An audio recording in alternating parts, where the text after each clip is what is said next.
Hello guys, assalamualaikum and good morning sa ating lahat. Grabe, ang bilis talaga ng tubig dito sa aming lugar.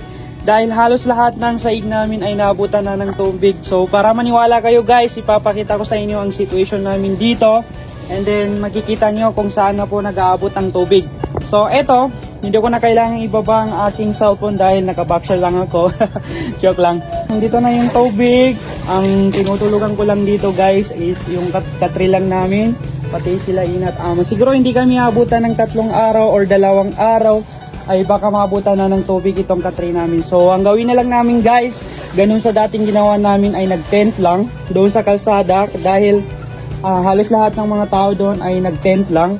So ipapakita ko sa inyo guys, ito na, andito na sa aming bakuran yung tubig. Almost lahat ng halos lahat ng matataas na lupa guys ay naabutan na ng tubig. So ganito talaga mangyayari kapag hindi siya up and down yung bahay nyo. So soon inshallah, baka hindi natin alam kung anong ibibigay ng Allah. Baka makapagawa din tayo ng bahay, inshallah. So eto, grabe. Para maniwala kayo, nandito na yung tubig sa tindahan ni Mother. Ayan, palalim talaga ng tubig guys. Ayan. Ipapakita ko sa inyo kung saan ba nag-aabot ang tubig. So nakikita nyo na yan si Ama. Nag-aayos na ng gamit. Hindi natin alam kung saan siya, anong plan ni Ama. No, ano ni Ama eh? Kaya pang masalik ka ako. Hindi ka digaw ah. May daw ba kita? Yan, so doon tayo dadaan sa isang door natin guys. Ayan, grabe. Mapasok daw yung mga madumi na galing sa ibang lugar. Hindi ko na kailangan guys ipagkita ang kwarto ko dahil ganito lang ang afford namin kasi, pero huwag tayo mawala ng pag-asa. Eto, para maniwala kayo, eto na ang tubig. Ayan, hindi pa natapos ang ating bahay guys dahil wala pa tayong ipon. Yan po yung sabi ko sa inyo guys, na medyo malalim na ang tubig. Hindi naman siya as in medyo, pero malalim talaga. So siguro ang gawin na lang ng mga tao dito ay mag-tent lang sila doon sa kalsada dahil yung mga mababang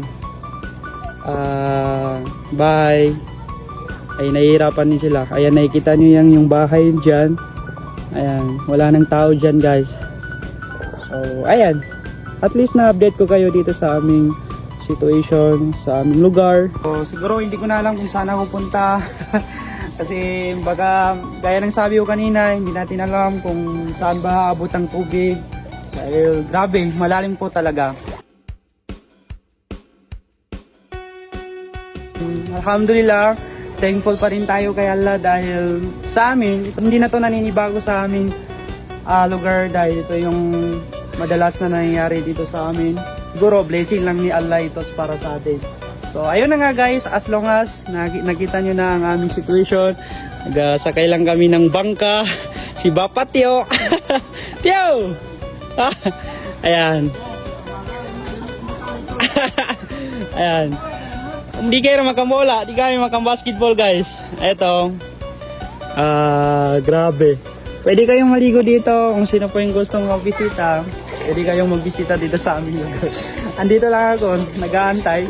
So, siguro marami pa akong dapat ipakita sa inyo. Ito na yung awang or bangka. Dati, yung motor ko lang na nakikita nyo dito. Ayan, si Ama. Ama, okay ka mo na, Ama? Okay. Okay na. Bye-bye everyone. Shukran, and wassalam.